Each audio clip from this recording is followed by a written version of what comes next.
dveh majhnih otrokih to začela študirati, teoretično in tako naprej. Sem se pa nekoliko bala neposrednega stika s pisateljem.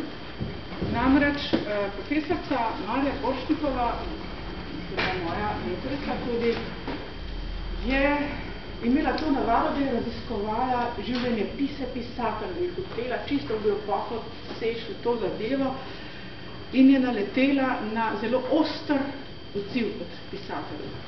Zelo negativno sprejeli to zadevo, tako rekoč so se umaknili pred njo in med njimi je bil tudi Ciril Posmač. Tako da sem jaz že takrat odrezala to misel, da bi se poglabljala v življenjepis nekega pisatelja, ker je to intimna zadeva in ni najbolj pomembna za njegovo ustvarjalno delo. Borštnikova, verjetno veste to, je raziskovala ustvarjalni ritem. Ustvarjalni ritem, to je bila njena posebnost, njena, bi rekla, izstopajoča ideja. In seveda tukaj je morala pogruntati, kaj je bilo v določenem trenutku odločilno, da je nekdo prešel z ene teme na drugo in da je začel drugače pisati in tako naprej. No, meni se je to uspiralo in celo življenje potem sem bila navezana zgolj na literarni tekst.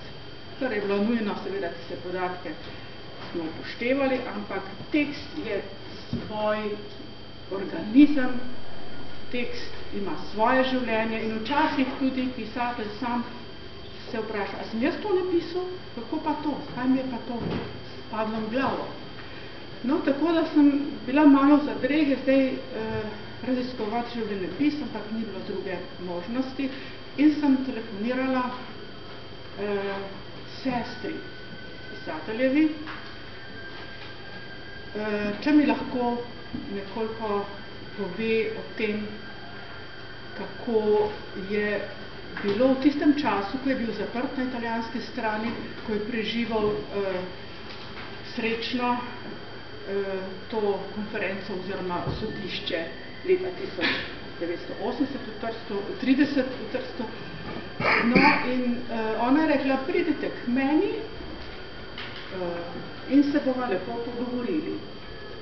V Spodnjo Idrijo, tam je bila učiteljica, no in jaz sem res šla v Spodnjo Idrijo, zelo prijetno kraj, ona je živela nekaj zunaj tega kraja in sem prišla k njej na obisk in sem se usedli tam za mizo, nenadoma se odprl vrata s takim treskom na vratu, pred